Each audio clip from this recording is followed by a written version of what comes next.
You think about social media and it's quote free, right? But what are we actually paying with? We're paying with our time. We're paying with our attention. And I think it's increasingly obvious that we're paying with our mental health. A lot of this is tied up with our obsession with work as like our only way of expressing value. The clearest thing is that we somehow are one of literally 2 countries in the world that don't have paid family leave for new moms, because that somehow would be like bad for business. I think acknowledging human vulnerability and struggles is also bad for business. Like you're depressed, keep it to yourself.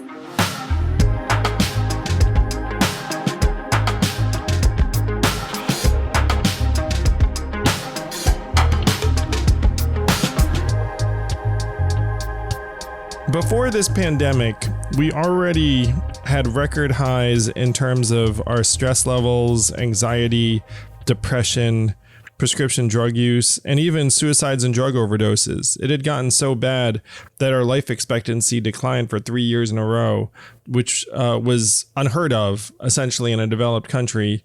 And so that's pre-crisis. And the worst part is, obviously, this crisis has doubled or tripled the incidence of depression, anxiety, mental health issues around the country. People with kids, of which I am one, who report having severe distress went up from 3% to 37%.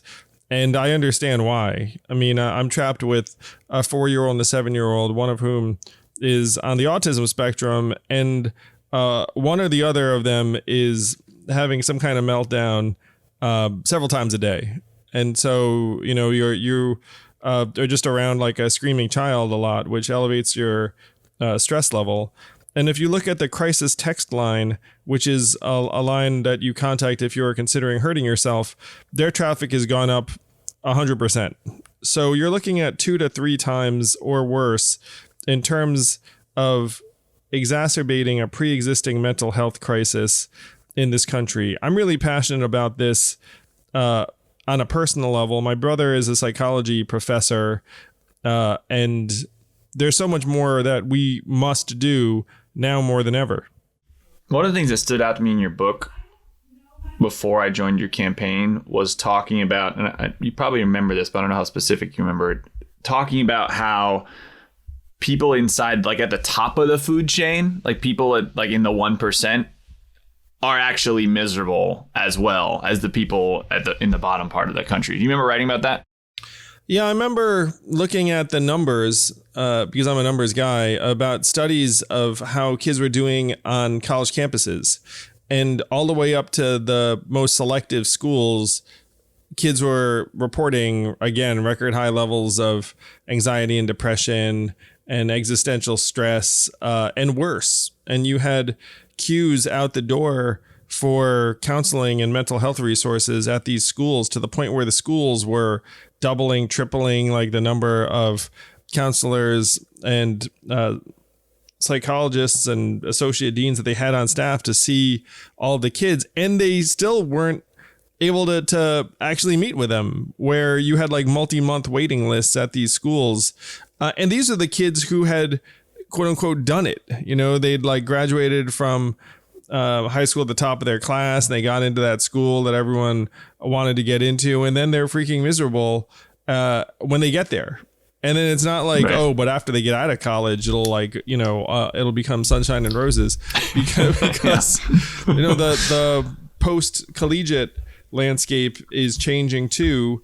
And right, many people have life-changing levels of debt, which is a stressor. I know that too, because I had school loans of over $100,000 in my 20s. So these are the people that had supposedly won in our meritocratic rat race, and they also were depressed as heck. And you worked on Wall Street, and it's not like people there were happy. No.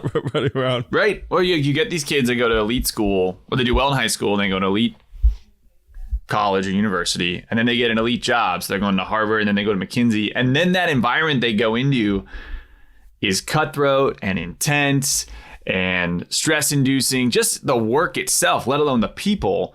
And So I think what was so shocking to me is like, okay, here's the winners. They're miserable. And then people who are financially struggling, that causes its own level of misery. Plus, some of the jobs are harder. They're physically harder. They're more taxing. You've talked a lot about truck drivers and what that does to someone's body. So if the winners are miserable and the losers are miserable, what are we doing? What are we doing? And a lot of this is tied up with our obsession with work as like our only way of expressing value, or our only way of measuring ourselves or other people. When I talked to Barack Obama about a number of things, like a few weeks ago, and one thing he said that we should look at, which I agree with wholeheartedly, which is related to mental health, is having shorter work weeks. Right now, our work weeks just keep on creeping longer and longer. And if you were to shorten them, you would create some jobs in the margins because you might have to hire some extra people in certain roles and organizations and functions. But you'd also give people a chance to breathe, have their head up, think about the things that are important to them that are not work. Right. Derek Thompson, a journalist in The Atlantic, calls it workism. It's like the religion of America. And it's one reason why we're so stressed out and anxious, but it's also one reason why we're having trouble humanizing the economy and having measures like universal basic income, because people are so obsessed with the fact it's like, oh, but then you might not work. Work as people like narrowly defined. It ignores all these forms of work that people actually want to do, which might make us less sad, anxious, and depressed, particularly now. The numbers are staggering around the magnitude of the mental health crisis during this pandemic. And we have to have massive investments to try and improve the situation, because this is a crisis on top of a pre-existing crisis. There's one of the things I've kind of taken away in working from home a lot is that I probably don't do 5 full days of work, right? Like my work comes in fits and starts. Like I'll just fired, work. Zach. No, I'm kidding. But you know what I'm saying? It's like I'll work like 15 hours straight, and then I get it less done the next day or whatever it is, right? Like I do think if you actually budget your time in this environment, you would probably find you could get more done on a 4-hour work week, or sorry, a 4-day work week, 4-hour work week, different book. Oh, studies have shown in terms of time use that a 4-day work week is just about as productive as a 5-day work week, and that extra day isn't really adding anything. And we kind of know how we organize our own time. It's like somehow the time you allocate shrinks or expands to fit the schedule. It's like, could I get this thing done in 3 days? Sure. You give me 5 days, I'll do it then. You do it 4 days. It's like pretty much whatever time frame you give me, I'll get it done. There's studies on that where you give a human being the same number of tasks in more time or less time, and they'll still do it. They'll do it in less time most of the time. I want to go on the record and say too that in my 20s, I tried to start a business and we didn't have any money, so we were like worked from home. And I sucked at it and it was miserable. And I said to myself, like, I'm going to try to not do this again. So for people who think working from home is awful because of like a lack of division or separation between work and the rest of your life and like schedule creep and the rest of it, like I feel your pain because I hated it in my 20s. Obviously now it's like a slightly different situation. But I'm not sure whether working from home is good or bad for your mental health, because I think it could cut both ways. What I'm finding is challenging is that I used to have like my computer time where I do my work, and then I have meetings or interactions or go get a cup of coffee or go get lunch with somebody, and that's non-screen time. And now with Zoom and these Zoom calls and video calls, like my people interaction time is screen time, and then my work time is also screen time, and then it just blends together. Your brain kind of mushes, and that's probably what you do too. Like you're doing all these like video conference press hits, and that's got to be infuriating in some ways. Yeah, it's not great for your mental health. It's one reason why I do try and get outside and get some fresh air every day. And so some of the things that I've been doing immediately just to keep my head on straight. And this is a time for self-care. If you're listening to this, just know like you just have to try and look out for yourself, because if you don't look out for yourself, you'll probably be depressed. And right now, if you are depressed, you're perfectly normal. And if you're not depressed, you're probably a little weird, because most people, I think, are struggling. Yeah. So some of the things I do that have helped me, exercise, get some outdoor time every day, reach out to someone for something non-work related randomly every day, try and read something. Like I think I am a fan of just analog, like hardcover or softcover books. Right. And reading a book has been tied to positive mental states and mental health. It's relaxing. What are you reading right now? I'm reading books from people that are going to be on the podcast. So right now I'm reading Humankind by Rutger Bregman. So if you're a Rutger Bregman fan, he's going to be on the podcast. And I read an earlier version before because I gave a blurb for the book, but it's changed a little bit. And I wanted to read it again. There are very, very big structural changes we should be making in terms of our approach to mental health. It would start with destigmatizing it. So one thing I said that people always got a laugh out of was to say we should have a psychologist in the White House.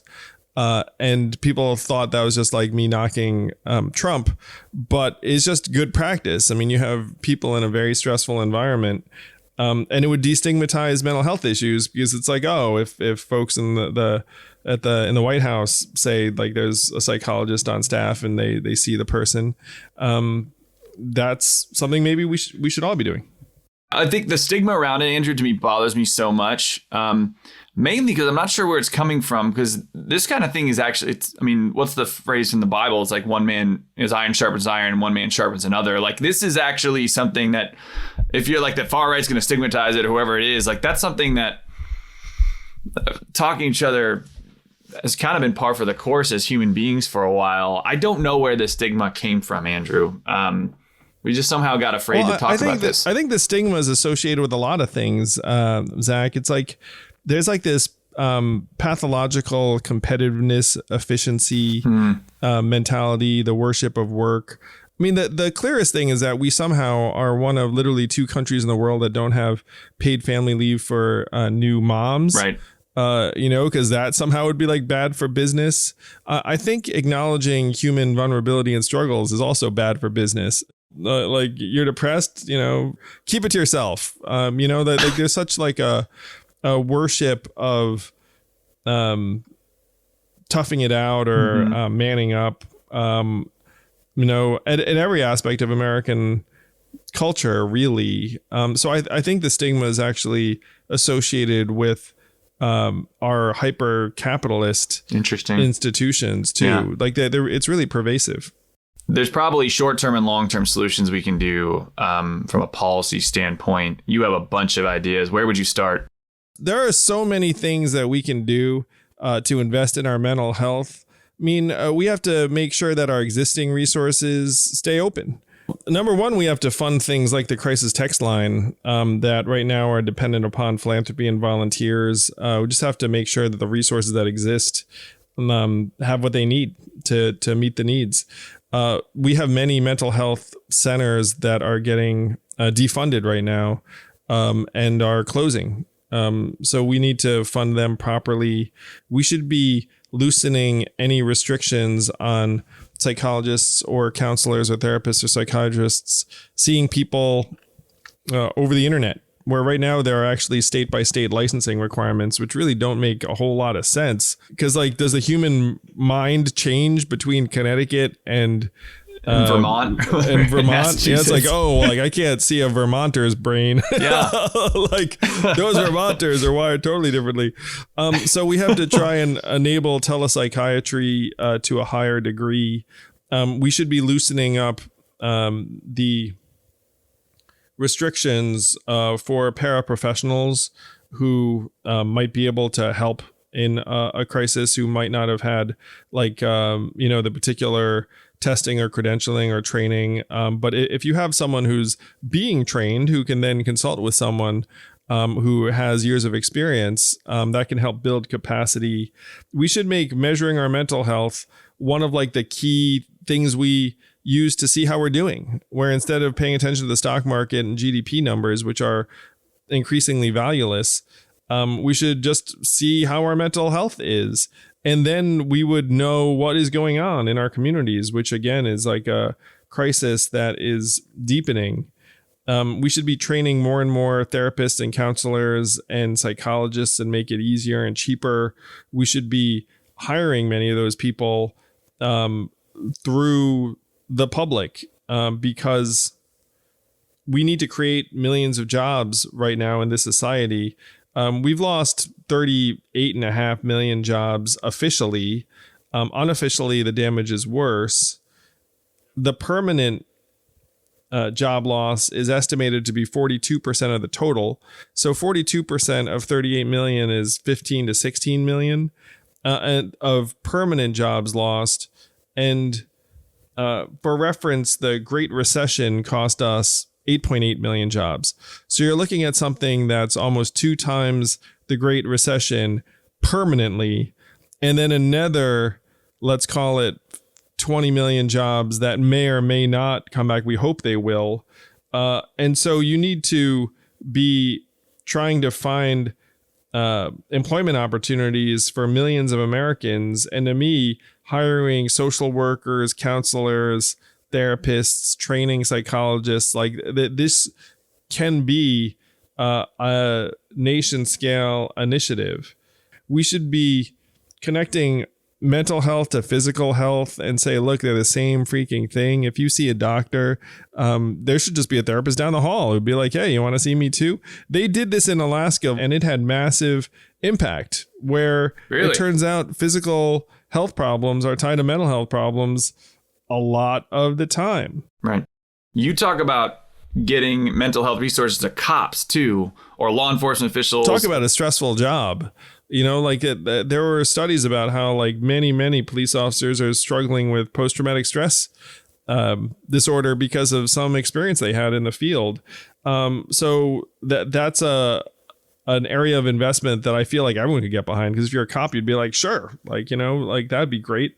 And if you're a member of the public, you'd be like, great, like, you know, happier, healthier cops.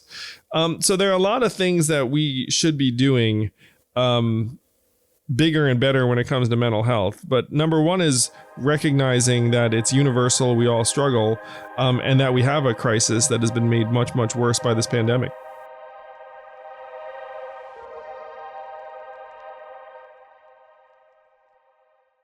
This podcast is sponsored by Outer Known. And I have to say, after Outer Known sent me some clothes, I then went back to their website and bought some more because Evelyn liked it. I liked it. It's super comfortable. You know that it was not made by like, you know, little kids who are having their knuckles broken or anything. Like it's like being produced in the right way. It's sustainable. It's comfortable. And so I did exactly what they're saying you can do, which is I went to outerknown.com. I ordered clothes and I entered the code Yang and I got 25% off my order. So I know it works because I did it. I cannot tell you how fantastic and rare this is right now. You've got Andrew Yang passionately and proactively talking about clothes.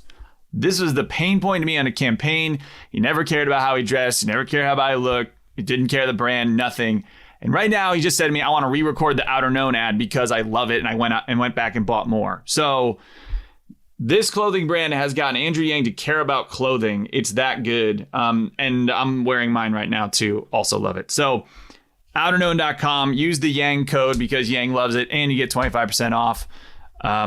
But yeah, these guys got Yang to care about clothing, and that is a feat.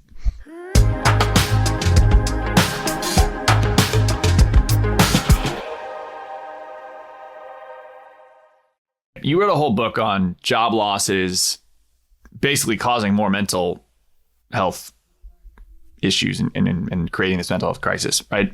So you have this vicious cycle right now where we're losing more jobs. It's deteriorating our mental health. And then because of that, we're able to invest less in mental health resources and people are getting worse. What are the social consequences that start happening if we as a country and we as families start deteriorating mentally, and if, for lack of a better term there, if we don't get this right, what does the future look like? Well, to me, the unit of an economy or a society is each person. And so if you look around and say, are we setting our kids up for success? Like, are we going to give rise to strong, healthy adults who then start families themselves and can lead healthy, fulfilling lives for decades to come? And so if you have a mental health crisis and an economic crisis and a public health crisis, like all stacked on top of each other, you're not giving individuals a chance to prosper and succeed. And then that degrades your educational outcomes, like your ability to create jobs or perform at all economically, to have a functioning democracy over time. To me, this stuff's not marginal. It's like, oh, that's nice. Yeah. Like some therapy would be great. Like this is fundamental, where we have to make ourselves stronger as individuals to have a strong society. So that's not a bad segue, Andrew, into something we're trying now, which is Ask Yang Speaks. So if you use the hashtag Ask Yang Speaks, we'll pull your questions and we'll try to use them weekly, tied to the topic we're discussing and we're highlighting on the show. So this is Mental Health Awareness Week. And this question's from Izzy Bolden on Twitter. Izzy asks, can you go into detail as to why we have major stigmas for people with mental illnesses, which we kind of talked about. But Izzy asks specifically on learning and kind of invisible disabilities. So why do people in this society treat people with disabilities or things they don't understand inhumanely? Well, Izzy, I wish that we didn't stigmatize these issues. And one of the things I say as a parent of an autistic child is that being neurologically different is the new normal. And I do genuinely think it's tied to the fact that we see everyone as like an economic actor or input. And then it's like, well, if you're not producing value in a particular way that we can all understand in the marketplace, then you're worthless. And it's all tied together. Like, it's one reason why I'm so passionate about universal basic income is I think that making the statement that everyone is worth something intrinsically actually ends up combating these sorts of stigmas and make it seem like, well, it turns out the market does not tell us how much we're worth. I think that's one reason why people who are neurologically different or have different issues or disabilities get marginalized the way they do here in the United States. I will say this, and this is probably more touchy-feely than Andrew ever gets, but I'll say this, like, look, for you, there's tens of thousands listening to this episode every time. Whatever you're going through, whatever you're thinking, whatever anxiety, like negative thoughts you're having because of the pandemic, you're not alone. We're all feeling it too. So I want you guys to know you're loved and it's going to get better. And we're fighting for you. And hopefully this podcast is a way for you to feel that you're heard and that other people are having these conversations too. And we hope this is a beacon for you in some way. One person who's focused on the health of our kids is my guest or our guest this week, Dr. Jean Twenge, who is so thoughtful and profound in trying to figure out how we're going to make our kids stronger. If your family's anything like mine and you have kids right now, screen time has gone from something that you were like, oh, can't have too much, to like, here it is. This is your day. So I am so pumped to talk to Jean Twenge, one of the foremost world leaders in studying what the heck happens to our kids when we get too much screen time. So if you're a parent, this thing is for you. And if you're not a parent and you're young and you're also on the screens all the freaking time because we're all stuck indoors, you should tune in too, just to see what the heck is happening to your brain. Dr. Twenge wrote this book called iGen. And you, Andrew, when I first started, you gave me a couple books to read, and this was the one you were very passionate about. You have to read this. Yeah, Jean's tremendous. I am so excited that she came on to share some of her learnings with us. I learned a ton from her, and I hope everyone does.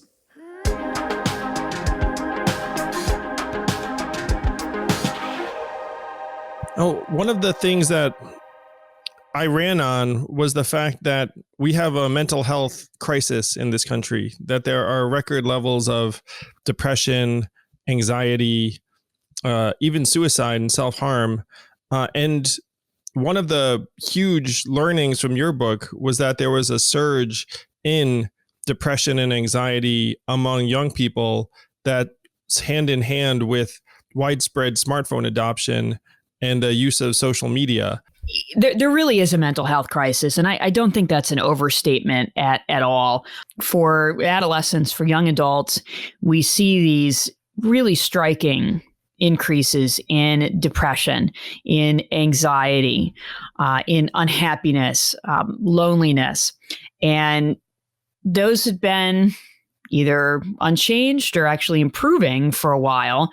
Then about 2011 or 2012, they start to rise in these very, very steep patterns. And it's not just survey data. It's not just people saying, I'm not happy. I feel useless or like I don't enjoy life. They're saying that, but it also shows up in behavior. So it's not just about self-reports. Emergency room admissions for self-harm behaviors have skyrocketed. Same thing, ER visits for thinking about suicide or attempting suicide for teenagers have gone way up. And most tragic of all, the actual suicide rate has doubled or even tripled for young people since 2010. So you look at all of that data, it's so consistent. The changes are so large. The next question you have to try to answer is why? What happened? That might explain, why this is going on. And when I first started to see these trends, I had absolutely no idea what the cause could be. It was a real mystery. It was actually misaligned with economic trends because that period from 2011 to the latest data we have is 2018. That was a period of economic expansion. Things were going fairly well in the economy, at least in terms of unemployment and so on. So it actually was misaligned with that. And it was hard to think of any other event that happened around that time. It kept going in the same direction, especially something that had a big effect on people's lives. But then one day I stumbled across a poll from the Pew Center for Research that showed the end of 2012 was the first time that the majority of Americans owned smartphones. And that's when I started to realize maybe that might have something to do with it. That as everyone adopted smartphones, as social media use among teens moved from optional to mandatory, that was happening at the same time. It wasn't just that it was happening at the same time, it was that had a really big effect on teens' day-to-day lives. It wasn't something that happened to their parents that they read about in the news. That shift in how they used their time outside of school was something that was happening to them every single day for hours at a time. They were spending a lot more time on their phones and social media and online, and a lot less time with their friends face to face. And that's just not a good formula for mental health. We need that in-person social interaction to be healthy. Can you dig into why you became convinced that smartphones and social media adoption was the strongest explanation? Yeah, it really was a process of thinking about what changed in the culture that had the biggest effect on people. Because if you think about big events, sometimes events are things that affect a small number of people quite a bit. But then for everyone else, it's something that they hear about or read about. There's other events like the coronavirus outbreak, for example. It's not just one localized event or something that is having an effect on a few people. It's something that is having an effect on almost everyone for weeks and months at a time. So it's like a big natural experiment. And the adoption of smartphones was also a big natural experiment of a totally different type. But it's something that had an effect on people's day-to-day lives. Generally, those are the things that are going to have the most impact on personal mental health and happiness. And the impact of smartphones was pretty striking. That if you look at teens and see, how they're spending their time outside of school, it used to be that they would spend lots of time with their friends face to face. And now they spend a lot less time with their friends face to face and a lot more time communicating electronically. The other shift is that between 2012, 2018, teens were sleeping less, possibly because they were staying up late on their devices and that was interfering with sleep. So you put those things together of spending less time with friends in person, getting less sleep, that is going to have an impact on mental health.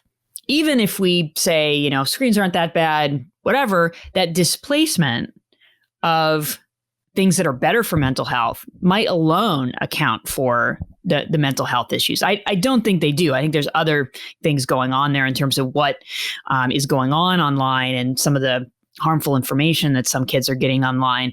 But that's a big part of it, not screens themselves, but what they replaced. On the other end, the technology companies, I like to quote my friend Tristan Harris, who has said, "We have some of the smartest engineers in our country turning supercomputers into dopamine delivery devices and slot machines for teenagers. And all of their economic incentives are around maximizing engagement for advertising revenue." And so where is the mental health consideration in the design of these apps or technologies? Completely absent.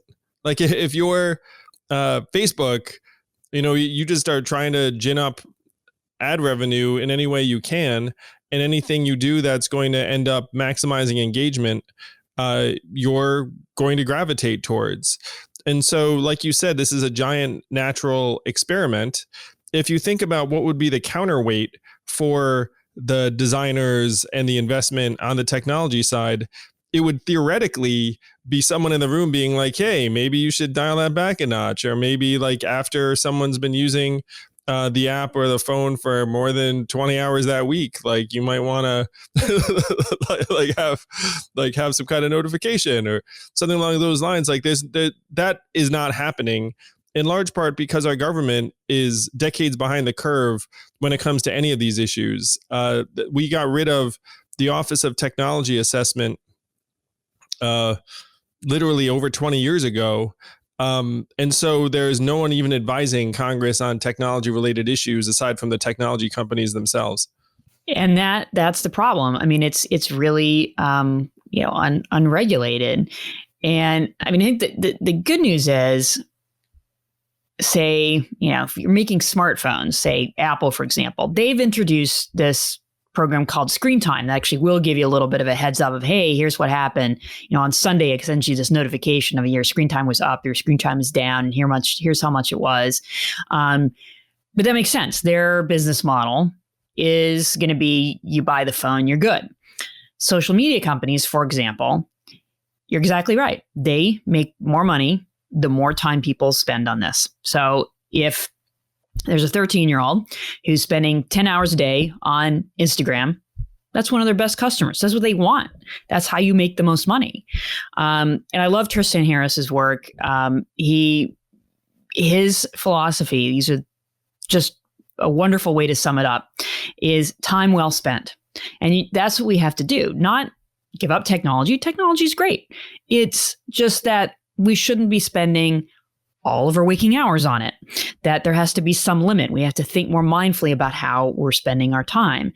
And that's the key, because you think about social media and it's quote free, right? But what are we actually paying with?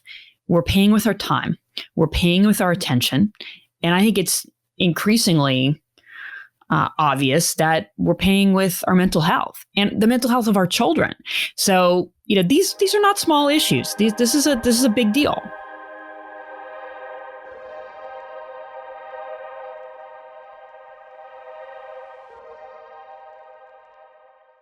All right, if you're listening to this, you're obviously a fan of podcasts, and one of the best podcasts out there is The Jordan Harbinger Show. It's an Apple Top 50 podcast. It's one of Apple's best 2018 podcasts, and And we love it. It's got frankly, a range of topics ranging from talking to FBI negotiators about how to deal with hostage situations.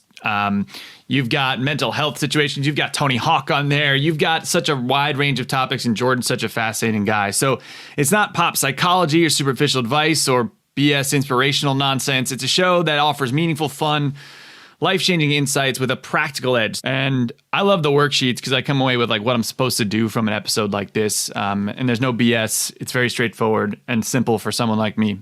Yeah. It's really good listening, good learning, good information from experts that you kind of wish you had access to. And now Jordan's done it for you. Check out the Jordan Harbinger Show on jordanharbinger.com/subscribe on Apple, Spotify, wherever you get your podcasts. Let's imagine, Gene, for a moment. I'm the president of the United States, and I'm just going to do whatever you tell me is the right thing to do. So what would you tell us to do? So there's a couple things. One is, now I'm not a lawyer. However, my understanding of the 98 law is that people under the age of 13 are not allowed to have a social media account in their own name. Yet it's never enforced. And there are lots of 12, 11, 10, even 9, 7, 8-year-old kids who have social media accounts, and they just put a different birthday in and they're good. And then they have a social media account. Sometimes their parents don't even know about it because the average age to get your first smartphone is now 10. So they have their own device. If that device hasn't been, set up with parental controls by their parents, which usually they're not, then they go and get a social media account and they're good. So start by enforcing existing law on that. Number 2 would be to consider doing what France has done and saying no smartphones during the school day at school. So when kids are at school, then that phone is put in a locker or someplace safe, and they get it back at the end of the day. So bell to bell, no phones. And that accomplishes 2 things. First, there's not as many distractions in the classroom. You talk to any high school teacher, they'll tell you it's like a constant battle trying to get kids to put those phones away. And then second, then they'll actually talk to each other at lunch. Because you know what middle and high schools are like now when you go into the lunchroom? They're shockingly quiet because the kids are all on their phones. They're not talking to each other. That is very depressing and I'm sure accurate and quite dystopian. It is. And I mean, that's the other thing that a lot of people are concerned about is that where are kids going to develop social skills? And that's what they really need. So Snap, come on. They'll be on Snapchat. Right. They'll learn very many important social lessons via TikTok. Right. Well, maybe they will, but I shouldn't laugh. I was joking on the trail. It's like TikTok when Instagram is too intellectual. Right. That's a good one. I like that. Exactly. I want to return to these policy recommendations because both of them are slam dunks. I mean, obviously, if you have a law on the books, you should have some kind of real I don't want to say enforcement, but like accountability. And bell to bell, no smartphone just seems common sense to me. I was a very shy, nerdy, introverted kid. But when I was 12 years old and I went home and I shut the door, I was alone. Today, that 12-year-old kid shuts the door and then everyone in their school's in the room with them because they could just turn on their phone and just see what everyone's up to, see what everyone's saying and thinking and presenting. And I cannot imagine what that would be like, because for me, like if I had a tough day at school, and a lot of them were tough days, and I closed my door, then that was it. Like no one's like following me home, you know what I mean? Whereas today, like I feel like those kids getting followed home, that to me seems very, very difficult. Like it would fundamentally change your sense of privacy, solitude, it's especially when you're young, because we all remember when you're kids, like what other kids are saying and thinking about you seems like the entire world. Absolutely. And, when you're a teenager, that is kind of the time when people develop social skills and relationship skills and friendships and communication skills and all those things are really, really coming together at that time. And the norm is just completely shifted. I mean, there's just an enormous drop in kids just hanging out with each other. So there's one of these big surveys that I analyze has this question, how often do you get together with your friends informally? So just, that's a great question because it's very broad. It's something that, most parents would approve of. It's, not something illicit. How often do you do that? And back in the 80s, when it was Gen Xers who were doing it, about 50% of teens said, yeah, I do that every day. And now it's about 25. So it's been cut in half. And across the board, whether it's, going out to movies, to parties, walking around the mall, all those things that used to be the daily life of teens, iGen teens just don't do them as much, every once in a while, but it's much more rare. So that interaction and communication has moved online. And, sometimes people ask me, well, don't you think in the future, all the communication is going to be completely online anyway? Well, maybe some of it, but especially once we're all out of our houses, social skills, never going to go away. That true human connection, that is something that can't be automated. It's something that's always going to be important. And it's something a lot of kids are missing out on. And they were missing out on it even before the coronavirus outbreak. So you are on your second recommendation, which was no cell phones or no smartphones in schools, which makes perfect sense to me. Are there more things you'd like to tell our hypothetical president? You could explore, instead of it being 13 to have a social media account, maybe it should be 16. So that would be another thing to consider for kids to just be a little bit more mature.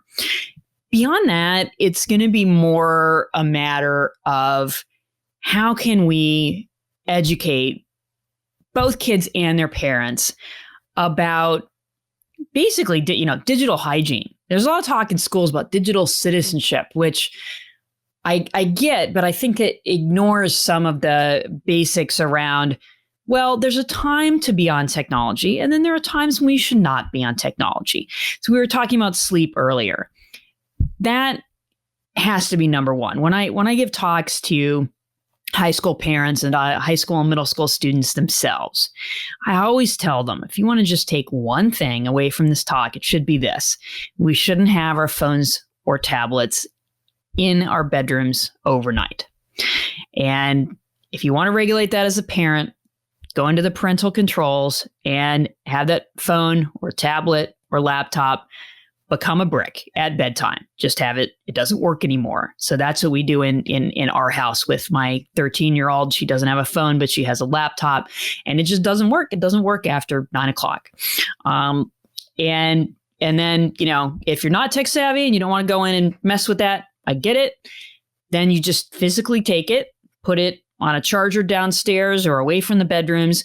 Or, if that doesn't work, buy a lockbox, put it in there, lock it up at night.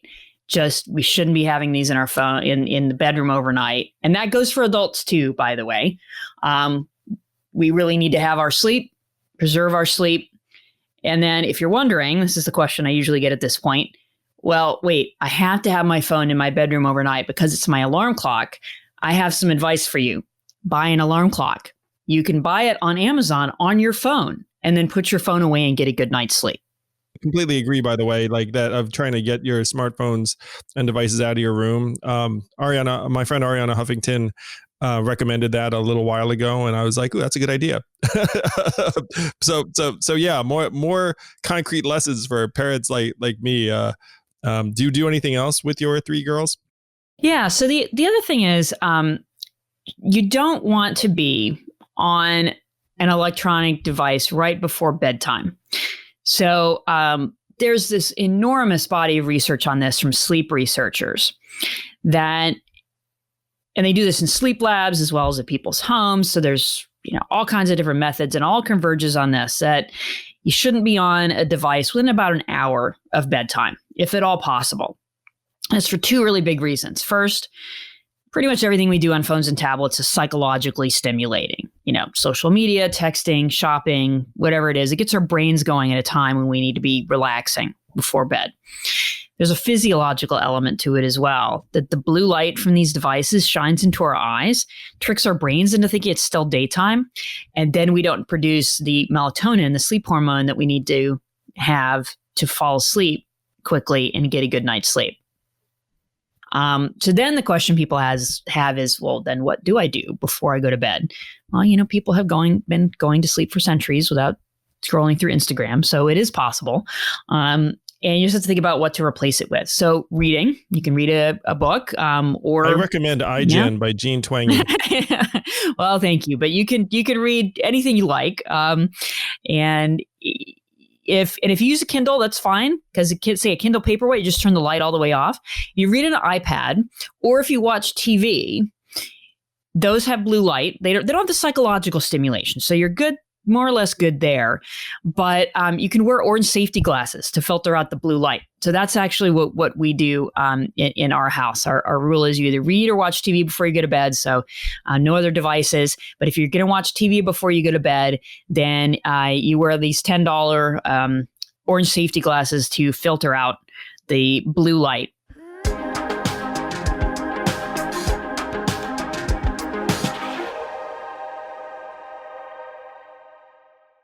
Are you in quarantine and eating like shit? Are you tired of making easy mac and cheese or chicken parmesan TV dinner that's not good for you? Freshly delivers food to your door and it's actually healthy. I'm a huge fan. So this is not the situation where they send you ingredients and you do work. This is no work, which is my style of food prep. Like, you get that dinner and you just heat it up and it's delicious immediately. Like, heat for 3 minutes. These are like guy-proof instructions. It's like you just can't screw it up. Instead of freshly, they should call it can't screw it uply. And John, our producer, has been using it and he swears by it, says it's delicious and makes him feel good about himself, and it's actually helping him reach his health and fitness goals while stuck at home. So that's a very, very high bar. So Can't Screw It Uply is offering our listeners $40. I can't say that. Freshly is offering our listeners $40 off their first 2 orders at freshly.com/yang. That's freshly.com/yang. I tried to make fish last night and it was an epic disaster. Burnt, disgusting. It tasted like fish, and I mean that in a bad way, So don't do what I did and order Freshly. Freshly.com/YANG. You get $40 off your first 2 orders, freshly.com/yang.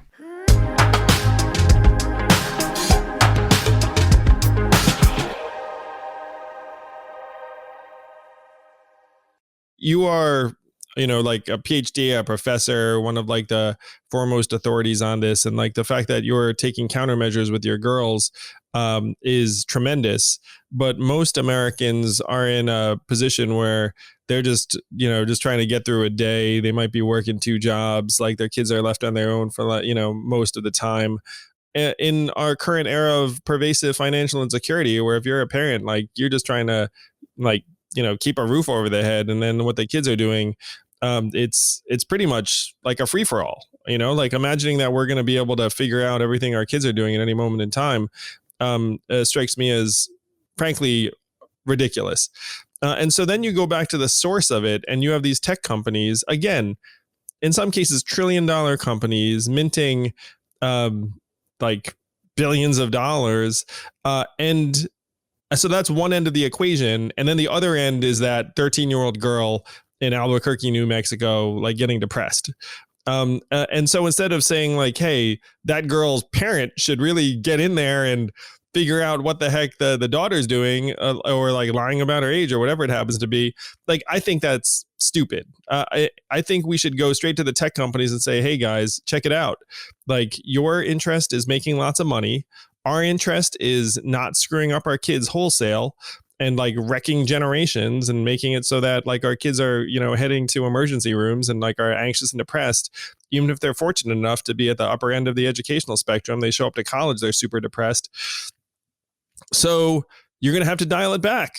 It's like, you should not just have a higher age for social media accounts, but maybe there should be like sort of like a hygiene limit on how much they can like snap every day. It's like, and you can set the limit at something like reasonably high, but not 10 hours a day high. Like, you know what I mean?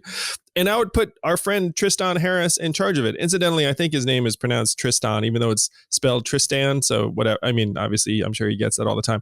But so I'd put our friend Tristan in charge of it, and say, hey, time well spent. Like that is actually what should be happening in our society. And I believe that some of the tech companies are increasingly open to this because a lot of them have kids now, or like the founders have kids. And one of the things I said when I was on the campaign trail is that if you want to go to a place where they police screen time very, very rigorously, go to Silicon Valley, because those parents know what is going on in these apps and technologies, and they don't let their kids use it. You know what I mean? Like, so think about what that says.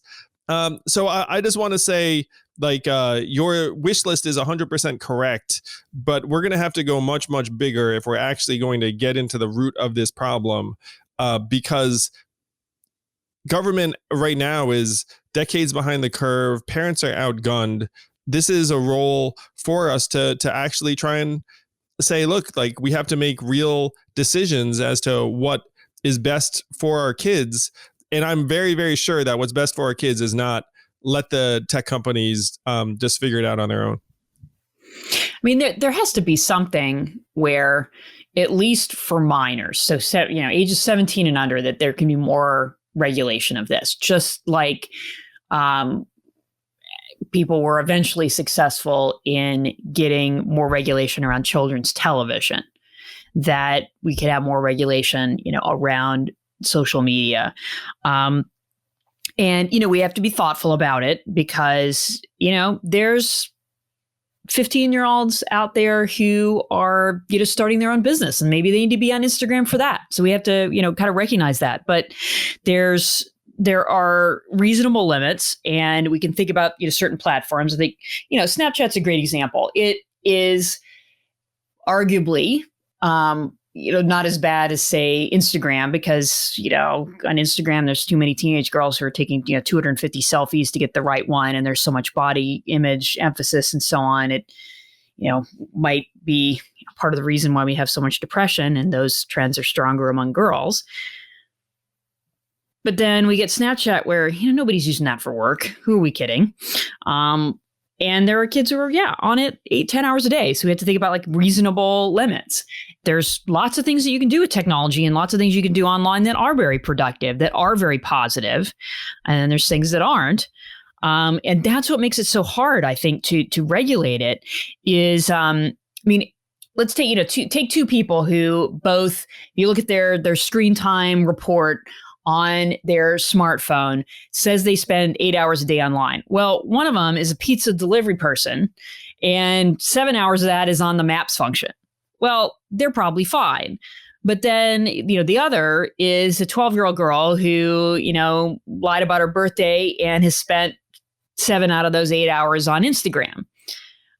That's a different situation. So that's going to be, I think, the huge challenge in trying to regulate stuff is it has to be more specific. And, parents can do that now, but you're right. It shouldn't just be on parents. That really is the big lie of like, oh, parents can do everything. Well, we're stretched thin, and there's only so much that we can do. So you're right. We need help.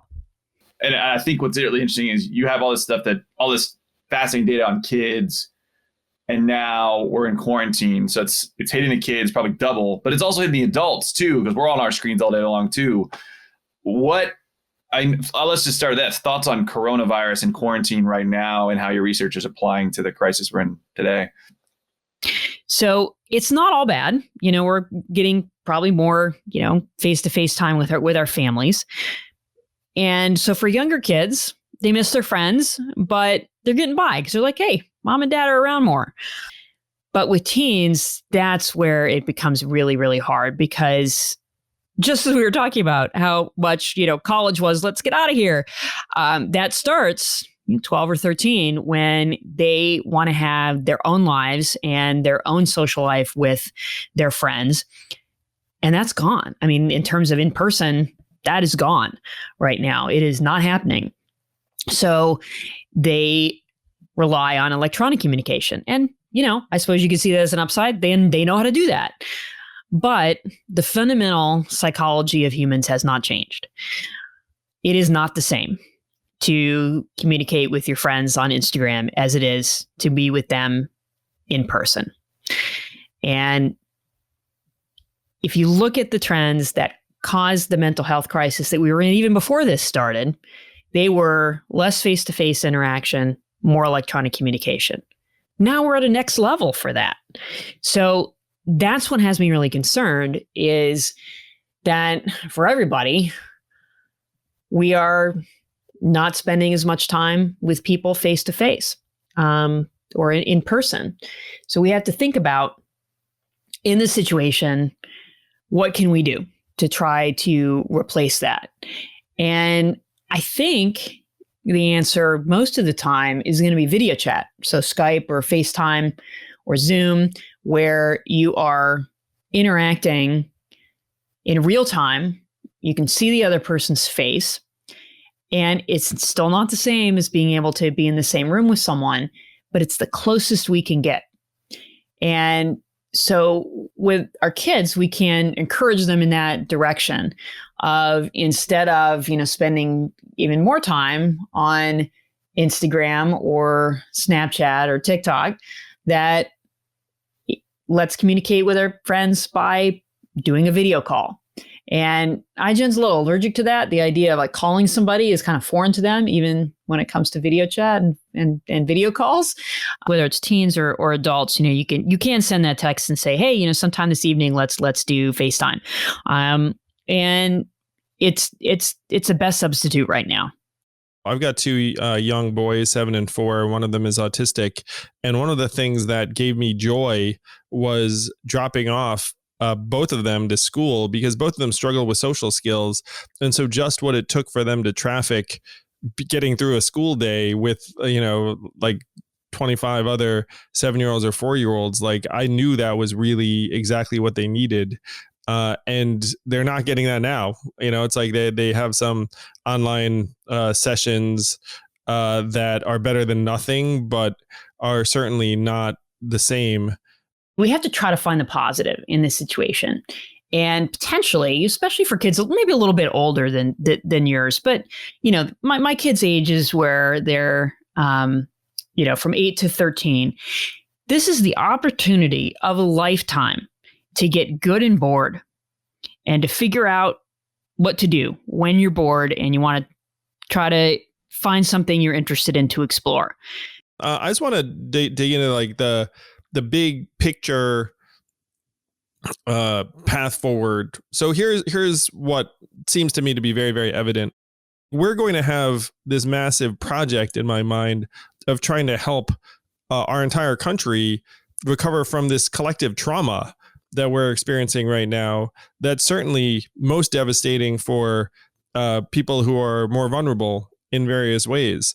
And so I would love your thoughts on what national rebuilding of mental health might look like. Well, there's always the most obvious, which still just never happens, is more resources for mental health professionals, because those offices are overwhelmed even before this all happened. So we're going to need that. I want to mention one other thing, which I don't know exactly how this would be regulated or the policy solution, but something I think it's really important for parents and policymakers to know is I think a good amount of that increase in those ER visits for self-harm and suicide attempts happened because there are websites that will tell people how to harm themselves. There's also websites that will tell kids how to starve themselves. So they're called pro-ana websites, like pro-anorexia. And then there's all of these that will actually tell kids how to harm themselves. And that, you talk about all of these other influences, that could be a good amount of why we have such a huge increase in self-harm and suicide attempts as well, is that information is out there. And it used to be that a kid would have to go to the computer in the family room to look at it, and the parent would be like, hey, what is that? Now, with the smartphone, they're looking at it by themselves in their own room, starting sometimes at the age of 10 or younger. We're all struggling, and then we're all struggling alone. And we need to come together and be like, hey, if it's everyone struggling and our kids are struggling, then maybe we should do something about it. Like this is the foundation of my campaign and why I'm so like passionate and angry about this, where we're just maximizing capital returns and saying, well, I guess that's the purpose of our society, while our kids are getting sick and anxious and depressed. And like, what's the point? What's the point of high GDP if you're all miserable and anxious and even suicidal? It's like, what kind of society have we organized ourselves around? So to me, if you're not getting it right for your kids, you're just getting it wrong.